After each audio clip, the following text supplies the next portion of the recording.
عليكم السلام.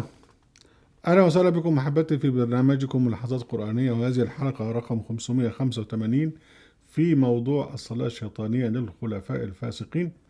وحلقة هذا اليوم عن تكفير المعتدى عليهم ووصفهم بالمشركين، والبغاة الذين يعتدون يجعلون أنفسهم المسلمين.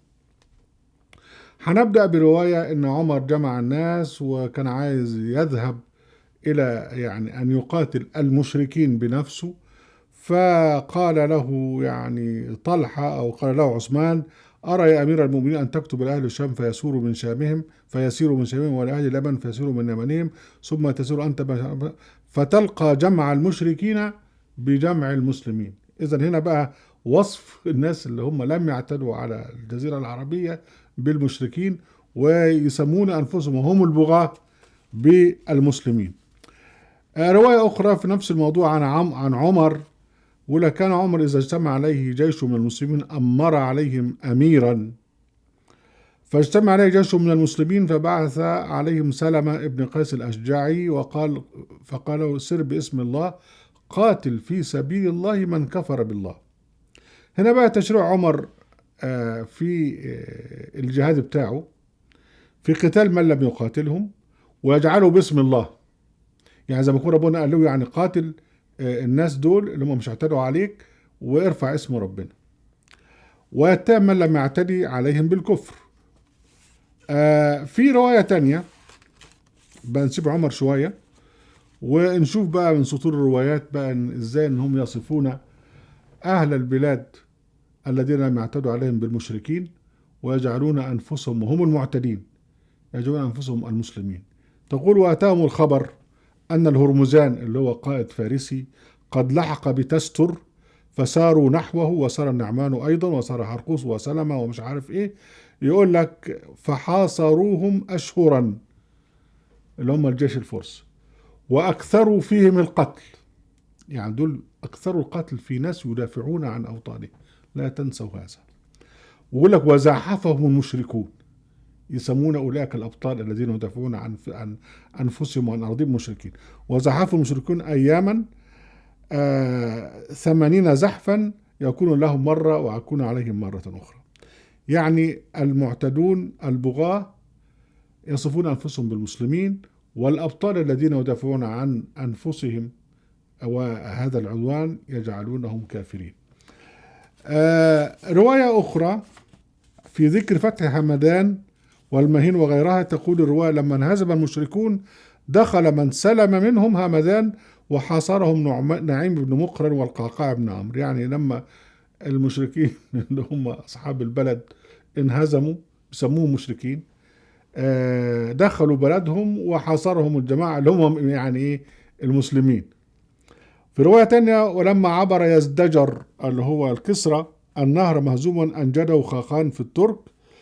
وبعدين يقول لك: ونزل المشركون عليه بمرو أيضا. يعني هرب يزدجر بعد أن هزموا العرب المعتدون، ووفد عليه أتباعه اللي بيسموه مشركين.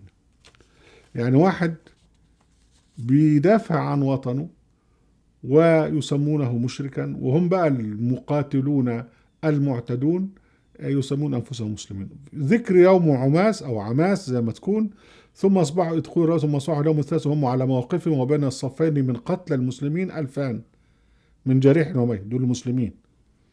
ومن المشركين بقى الناس الغلابة يدافعوا عن نفسهم 10,000.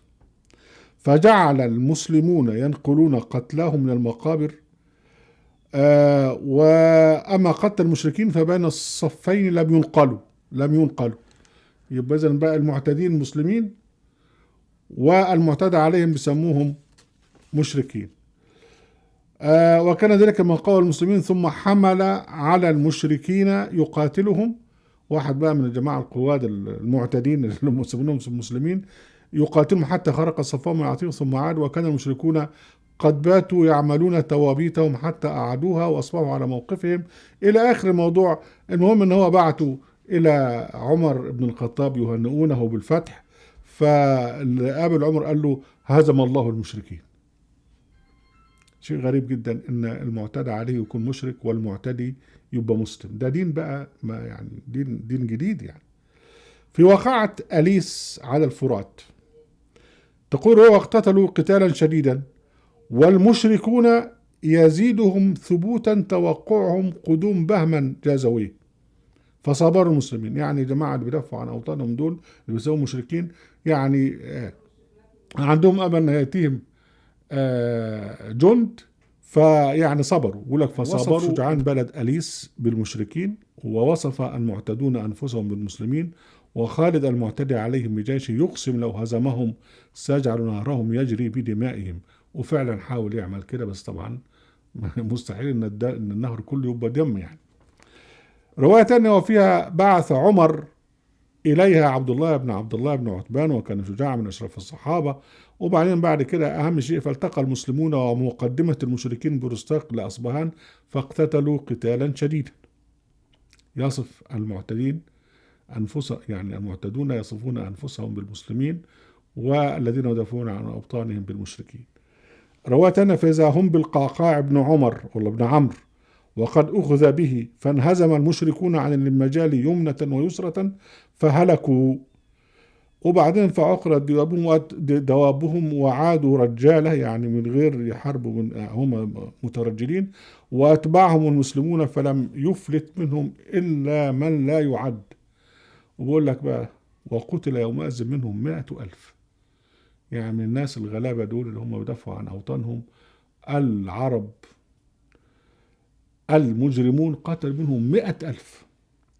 تقول رواية: فجللت القتلى المجال وما بين يديه وما خلفه، يعني الجثث بتاعتهم ملت كل الوادي. فسميت جلولاء بما جللها من قتلاهم، فهي جلولاء الواقيعة. يعني العرب المعتدون قتلوا 100,000 من المدافعين عن أوطانهم، وبعدين يسموهم مشركين.